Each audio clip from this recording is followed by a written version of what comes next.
Down the stretch we come in the 2024 Texas high school football season. These are the picks.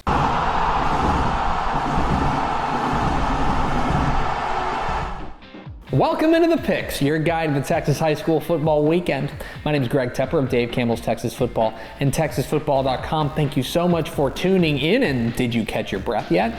Week 9 of the Texas high school football season was legendary. Everything it was cracked up to be, with big-time upsets, high-powered shootouts, low-scoring slugfests. Everywhere you looked, there was a game coming down to the wire between contenders. We learned a lot in Week 9. We're going to learn even more in Week 10. What makes this week particularly interesting is a focus on district races. For a lot of these teams, these games are going to matter more than every game that came before them. In fact, there are some teams that starting on Monday, the season's over, right? We're blowing up basketballs on Monday, so the stakes have never been greater for a number of teams across the state.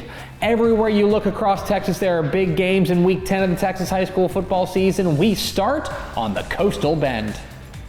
7 o'clock Friday night at Hornet Stadium in Corpus Christi.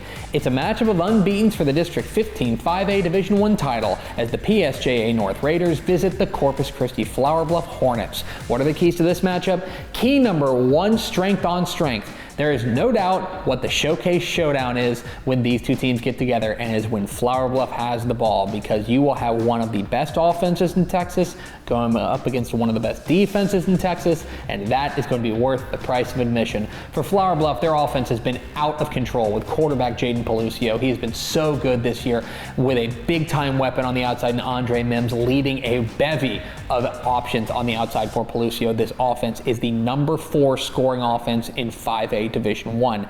They will be taking aim at the number 3 scoring defense in 5A Division I in PSJA North. Their defense has been terrific, led by Steven Garza and Jesse Montez. They have playmakers everywhere. It is very hard to move the ball in PSJA North. It is very hard for anybody to slow down Corpus Christi Flour Bluff's offense. So, what happens when those two collide?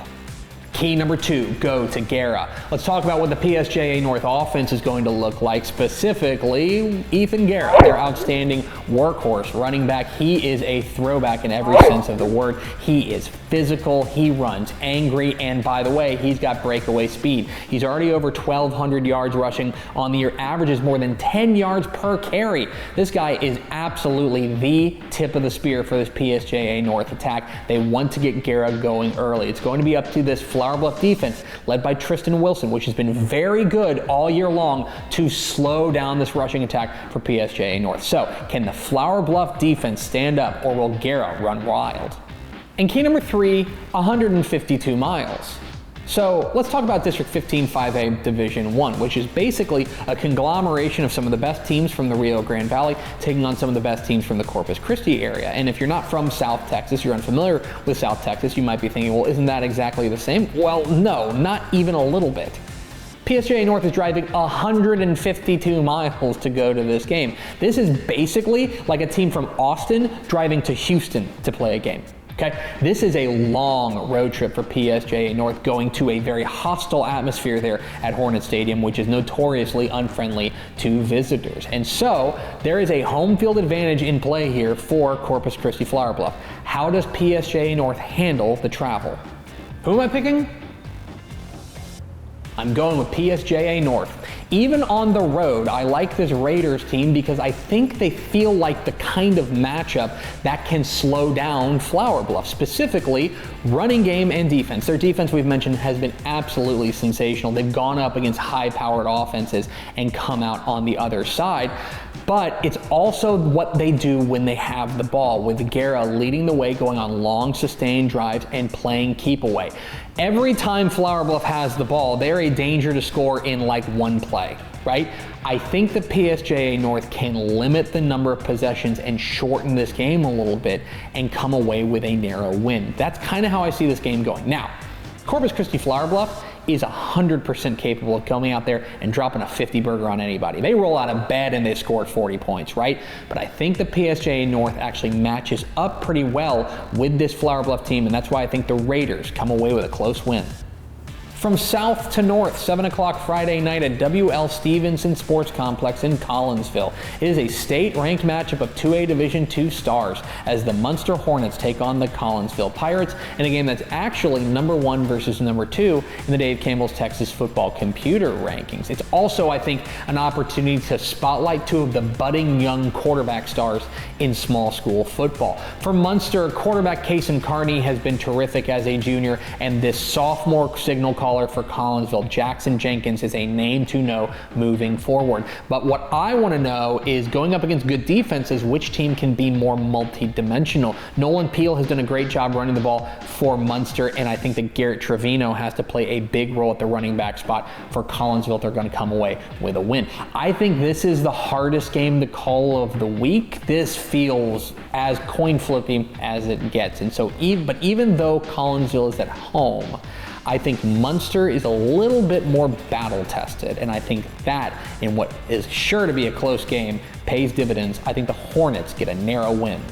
Let's stay in North Texas. 7 o'clock Friday night at Newton Field in Graham. It's a top 5 matchup in 4A Division II as the Brock Eagles take on the Graham Steers. It is the big test for Brock as they move up to Class 4A.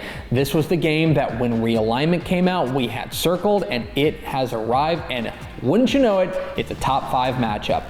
This is also going to be a defensive masterclass because these 2 defenses have been absolutely terrific. Graham is the number 1 scoring defense in 4A Division II, led by guys like Brew and Wright. Brock is the number 2 scoring defense in 4A Division II, led by guys like Asa Parenteau. These 2 defenses have been absolutely lights out, and I really do think 21 points might win this game. I mean that. I could see something like 21-14, 21-17, because points are going to be at a premium. The question is, which team can crack the code? For Graham, you're here to see a lot of quarterback Ty Thompson, their dual threat star. He's going to be everywhere for this team. But I look at Brock and their ability to run the ball with Cody Farmer and throw the ball with Brody Woods. I think they have a little bit of diversity edge on the offensive side. I think they have a few more weapons. I think this game is close and low scoring, but I think Brock passes their big 4A test. Now let's go to Houston, 7 o'clock Thursday night at Mercer Stadium in Sugar Land. It's the Tollway Cup, this time for the District 21 6A crown, as the Fort Bend Hightower Hurricanes take on the Fort Bend Ridgepoint Panthers in a state-ranked showdown. It does not get any better than this. This Hightower team is undefeated and absolutely rolling because of running game with LaDamian McDowell leading the way for a star-studded offense, and it also helps that their defense, led by Cade Phillips, the LSU commit, might be the fastest defense in all of Texas high school football. They can flat out fly. They got a big test this week against Fort Bend Ridgepoint, led by QB1 Austin Carlisle. This guy is absolutely sensational, and he has a ton of weapons on the outside, most notably Dane Jones. The question for me in this one is, has Hightower faced a team with the kind of athletes that Ridgepoint is going to put out there? Hightower, I think, in every one of their games has had the superior athletes. I think Ridgepoint matches them athlete for athlete. So when that happens, who matches up better with the other? I lean on history for this pick. Ridgepoint has won the last 4 meetings in this series dating back to 2016. I think they keep that rolling. I think Ridgepoint is a slight favorite. But those are far from the only big games in Week 10 of the Texas high school football season. Let's get to the lightning round. In a game with tons of playoff implications, I like Melissa over Prosper Walnut Grove. I think New Diana stays perfect with a win over ARP, and Brenham gets a win over Waco University. Waco La Vega stays hot with a win over Waco Connolly. In our 6-man game of the week, I like Richland Springs over Rochelle, and I think Bushland bounces back with a win over Dalhart. I like Klein Kane over Tomball. Give me Windthorst over Electra, and I think Garrison finally gets a win over Timpson. Groover stays perfect with a win over Farwell. Newly ranked Junction stays hot with a win over LaPryor, and newly ranked Nederland gets a win over Huntsville. Down south, I like Dilley over Catula. Out east, I like Liberty Ilo over Jefferson, and I'm going with Corpus Christi Veterans Memorial over Weslaco East. I like Shelbyville over Joaquin. Give me Henderson over Tyler Chapel Hill, and Decatur gets by Springtown. I like San Antonio Davenport over Canyon Lake. Give me Crystal City over Lytle. And it's Halloween week, right? I gotta go with the Black Cats of Mexia over Maypearl. In the other matchup of UIL unbeatens this week, I like San Antonio Southwest over San Antonio J. Give me Orangefield over East Chambers, and Overton gets by Mount Enterprise. I'm going with Angleton over LaPorte. Port Neches Groves bounces back with a win over Montgomery, and another one of the great rivalries in Texas high school football. I like Stephenville over Brownwood. I'm going with Seminole over Midland Greenwood. El Paso Pebble Hills gets a win over El Paso Eastlake, and Cibolo Steel gets by New Braunfels Canyon. I'm going with Louisville in a close one over Denton Guyer. Huge game here. I like College Station in a close one over Pflugerville Weiss. And in a game that might determine the Little Southwest Conference champion, I like Wolfforth Friendship over Odessa Permian. I like Longview over North Forney. Give me Corpus Christi Miller over Gregory Portland. And El Paso East Leda takes down El Paso Riverside. I like Bridgeland over Cy Ranch. Alamo Heights stays perfect with a win over Kerrville Tivy. And Idalou beats Slayton.